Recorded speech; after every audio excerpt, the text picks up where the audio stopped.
আজকে আমি তোমাদের কেরলের একটা ক্রাইম স্টোরি শোনাবো। আর গল্পটা হচ্ছে কেরলের একটা ছোট বাচ্চা মেয়ে, তার নাম সাফিয়া।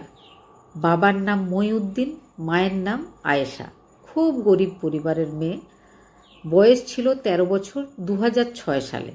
সেই সময় সেই গ্রামের থেকে কিছুটা দূরে একটা কন্ট্রাক্টরের বাড়ি ছিল। কন্ট্রাক্টরের নাম ছিল কেসি হামজা। তো তিনি একজন কাজের লোক খুঁজছিলেন, কারণ কি তার স্ত্রী মাঝে মাঝেই অসুস্থ থাকতেন। তো কাজের লোক খুঁজতে খুঁজতে মইউদ্দিনের মেয়ে যে সাফিয়া 13 বছর বয়সী, তাকে কাজের জন্য কন্ট্রাক্টরের বাড়িতে পাঠানো হয়। সেখানে সে থাকতো, কাজকর্ম করত, তাকে স্কুলেও পাঠানো হতো। যার জন্য সাফিয়ার মা বাবা দুজনেই খুব খুশি, কারণ তারা খুব গরিব ছিল। তারা হয়তো নিজের মেয়েকে পড়াশোনা ভালোভাবে করাতে পারবে না। তো যে বাড়িতে মেয়ে কাজে গেছে সেখানে সে খুব ভালো থাকে, সঙ্গে স্কুলের পড়াশোনাও করে, সেই জন্য মা বাবা খুশি। এইভাবে বেশ কিছুদিন কেটে যায়। তারপরে হঠাৎ কেসি হামজা একজন বড় কন্ট্রাক্টর ছিলেন। তো তিনি গোয়াতে একটা ব্রিজ তৈরির কাজ পেয়েছিলেন। এবার নিজের স্ত্রীকে, আর তার বাড়িতেই তার বউয়ের একজন ভাই সেও থাকতো। তো সেখান থেকে তারা ঠিক করে যে কাজটা তো অনেক লম্বা সময় চলবে, তাহলে গোয়াতে তিনি নিজের ফ্যামিলিকে নিয়ে চলে যাবেন। তো সেই জন্য তিনি নিজের স্ত্রী, নিজের শালা আর নিজে সবাই চলে যাওয়ার আগে সাফিয়ার মা বাবাকে কিচ্ছু জানালেন না। সাফিয়াকেও সঙ্গে নিয়ে গোয়া চলে গেলেন। তাদের মনে হয়েছিল যদি মইউদ্দিন আর তার স্ত্রীকে জানানো হয় তাহলে তারা নিজেদের এই 13 বছরের বাচ্চা মেয়েটাকে কখনো ওই গোয়াতে পাঠাবে না, কারণ গোয়াটা খুব দূরে। আর এখানে থাকাকালীন তারা মাঝে মাঝেই এসে নিজের মেয়েকে দেখে যেত, কথা বলে যেত, কিন্তু গোয়াতে তো তাদের যাওয়াটা সম্ভব হবে না, তাই হয়তো তারা পাঠাবে না। আর যদি পাঠাতে রাজি না হয় তাহলে তারা এত ভালো কাজের লোক কোথায় পাওয়া যাবে। এই জন্য হামজা কিচ্ছু না জানিয়ে মেয়েটাকে সঙ্গে নিয়ে গোয়ায় চলে যায়। গোয়ায় সেখানেও একই রকমভাবে সে নিজের কাজকর্ম শুরু করেছে, কাজকর্ম করছে। তো হঠাৎ একদিন খুব গরম তেল পড়ে যায় সাফিয়ার গায়ে। শুধু গায়ে নয়, তার মুখেও, তার শরীরের বেশ কিছু অংশ পুড়ে যায়। সে কান্নাকাটি চিৎকার করে। তো ধীরে ধীরে সে জ্বালা করছে, সে শুয়ে আছে। এমন সময় হামজা স্ত্রী আর স্ত্রীর ভাই তিনজনে বসে নিজেদের মধ্যে আলোচনা করে ঠিক করে যে কেরল থেকে এত দূরে গোয়াতে না জানিয়ে সে একটা বাচ্চা মেয়েকে কাজের জন্য নিয়ে এসছে। এখানকার পুলিশ স্টেশনে যদি জানতে পারে আর হসপিটালে যদি যাওয়া হয় তাহলে অবশ্যই পুলিশ খবর পাবে। আর বাচ্চাটা তাদের নিজের নয়, বাচ্চাটা কাজের লোক। শিশু শ্রমিক নেওয়া এমনিতেই একটা অপরাধ। তিনি হয়তো ফেঁসে যেতে পারেন, আর তার যে কাজের কন্ট্রাক্টটা পাওয়া গেছে সেটাও হয়তো ক্যান্সেল হয়ে যেতে পারে। তারা নানা রকম চিন্তার পরে ভয় পেয়ে যায়। ভয় পাওয়ার পরে তিনজনে মিলে ডিসিশন নেয় যে 13 বছরের সাফিয়াকে মেরে ফেলা উচিত। তারা তাই করে। তারা সাফিয়াকে শ্বাসরোধ করে গলা টিপে মেরে ফেলে। মেরে ফেলার পরে তাকে 3টে টুকরো করা হয়। করার পরে তাকে নিজেদের গাড়িতে করে হামজা, নিজের স্ত্রীর ভাই দুজনে গিয়ে, আগেই বলেছি যেখানে ব্রিজ তৈরি হচ্ছিল, মানে যেখানে কন্ট্রাক্টর হামজার কাজ চলছিল, সেখানে অনেক গর্ত ইত্যাদি খোঁড়া হয়েছিল কাজের জন্য।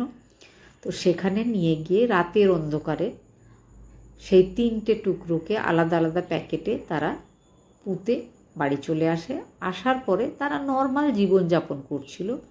হঠাৎ তাদের মনে হয় যে বেশ কিছুদিন হয়ে যাচ্ছে, ব্যাপারটা বাড়াবাড়ি হওয়ার আগেই তাদের একবার গ্রামে ঘুরতে যাওয়া উচিত। গ্রামে যাওয়ার সময় তারা সাফিয়ার মা আর বাবাকে খবর দেয় যে তারা সাফিয়াকে নিয়ে গেছিল, কিন্তু তারা চলে আসছে, এবার তারা সাফিয়াকে ফেরত পাঠিয়ে দেবে সাফিয়ার বাড়িতে। সাফিয়ার মা বাবা যেন অবশ্যই বাড়ি এসে সাফিয়াকে নিয়ে যায়। সাফিয়ার মা বাবা খুব খুশি যে তাদের মেয়ে বেশ অনেক মাস পরে বাড়ি ফিরছে। তো তারা খুব আনন্দে কন্ট্রাক্টরের বাড়ি যায়। বাড়ি গিয়ে দেখে কন্ট্রাক্টর, তার স্ত্রী, তার স্ত্রীর ভাই সবাই রয়েছে, কিন্তু তাদের মেয়েটা নেই। কন্ট্রাক্টর তাদেরকে দেখেই অবাক হয়ে বলে, আরে সাফিয়া তো বাড়ি চলে গেল।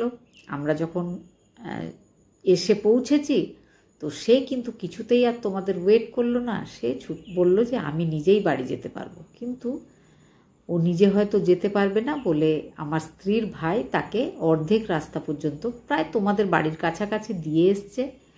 আর সে যখন বলেছে যে আমি একাই যেতে পারবো তখন তাকে সেখানে ছেড়ে ফিরে এসছে। সাফিয়া তাহলে এতক্ষণ বাড়ি পৌঁছায়নি কেন? সাফিয়ার মা বাবা খুব চিন্তায় পড়ে যায়।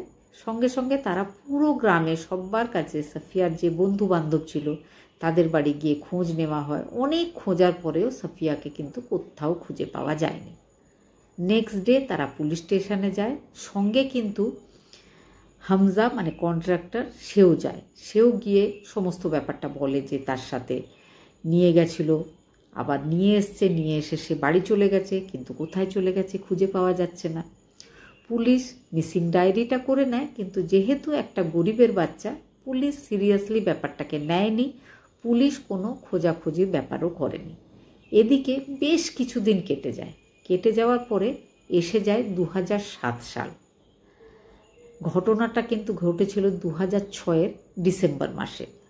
2007 চলে আসে। তখনও কিন্তু সাফিয়ার মা আর বাবা প্রায় প্রত্যেক দিন থানায় যায়, চেষ্টা করে, সবাইকে জানায়, কিন্তু তার মেয়েকে খোঁজার কোনো উদ্যোগ থানা থেকে নেওয়া হয়নি। শেষ পর্যন্ত বেশ কিছু এনজিওতে জানানো হয়।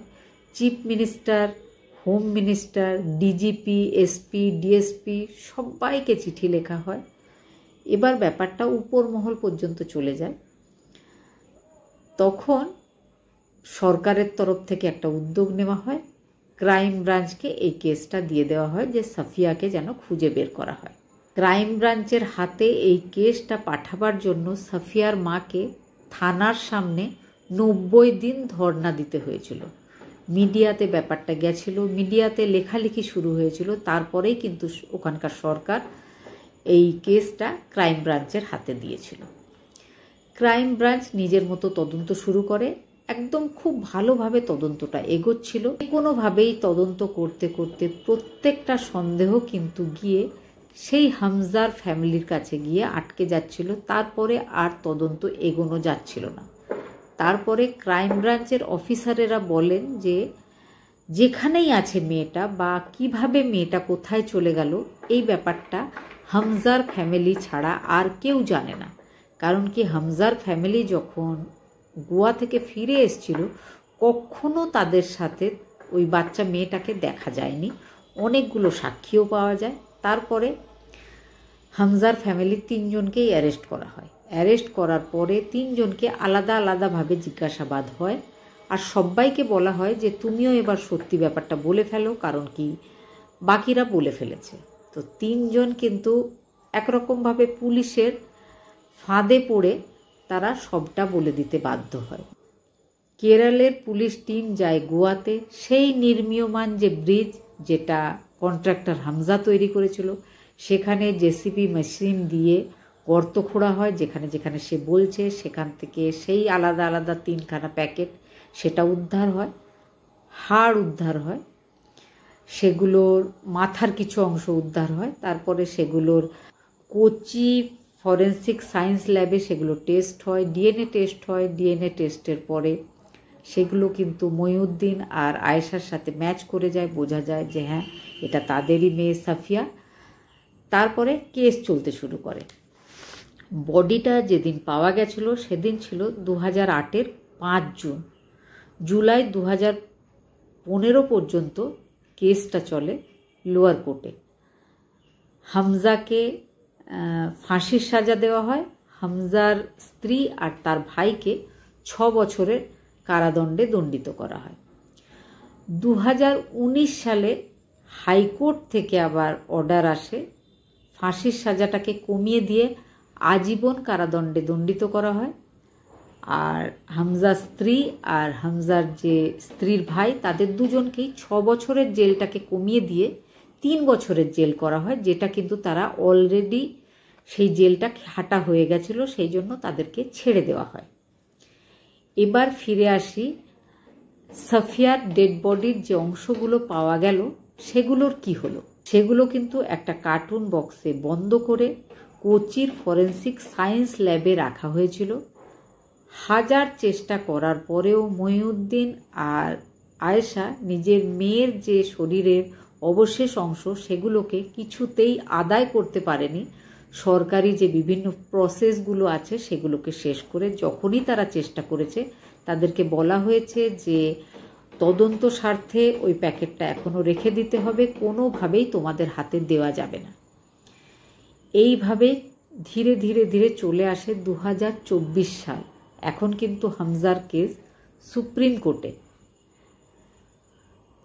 আর যে বডির বিভিন্ন অংশ সেগুলো প্রায় 18 বছর ধরে সেই কার্টুন বক্সে বন্ধ হয়ে সায়েন্স ল্যাবে রাখা আছে। মা বাবা জীবিত অবস্থায় তো নিজের বাচ্চাকে দেখতেই পায়নি, মারা যাওয়ার পরেও তার যে শরীরের বিভিন্ন অংশ সেগুলোকেও তারা কবরস্থ করতে পারেনি। তারা কিন্তু এই পর্যন্ত নিজেদের চেষ্টা কোনো দিন বন্ধ করেনি। তারপরে একটা সুখবর আসে, কোচির সেশন কোর্ট থেকে অর্ডার হয় যে 18 বছর হয়ে গেছে, এখন অবশ্যই দেহের যে অংশগুলো পড়ে আছে সায়েন্স ল্যাবে সেগুলো যেন তার মা বাবার হাতে দিয়ে দেওয়া হয়। তো সরকারি কয়েকজন কর্মচারী সরকারি গাড়িতে এসে সাফিয়ার যে গ্রাম, ছোট্ট একটা গ্রাম কাসারগোটা, সেখানে গিয়ে সেই প্যাকেটটা তার মা বাবার হাতে দিয়ে দেয় সরকারের লোকজন। এদিকে তার মা কান্নায় ভেঙে পড়ে। তারপরে সেদিনই দুপুরবেলায় নামাজের পর তারা সেই কার্টুন বক্সের যে শরীরের বিভিন্ন অংশগুলো সেইগুলোকে কবরস্থ করে। এটাই হচ্ছে আমাদের দেশের আইন ব্যবস্থা। যারা ক্রাইমটা করেছে তারা কিন্তু 3 বছর জেল খেটেই বেরিয়ে পড়েছে। অন্যজন ফাঁসির সাজা থেকে কমে আজীবন হয়েছে, আজীবন কারাদণ্ড থেকেও হয়তো সুপ্রিম কোর্টে গিয়ে আরও অনেক কমেও যেতে পারে। কিন্তু যে নির্দোষ বাবা মা, যারা নিজেদের ছোট্ট বাচ্চাকে অনেক আশা নিয়ে সে পড়াশোনা করতে পারবে বলে একজনের বাড়ি কাজে পাঠিয়েছিল, সেই বডির অংশগুলোকেও তাদের কবরস্থ করতে প্রায় 18 বছর সময় লেগে গেল।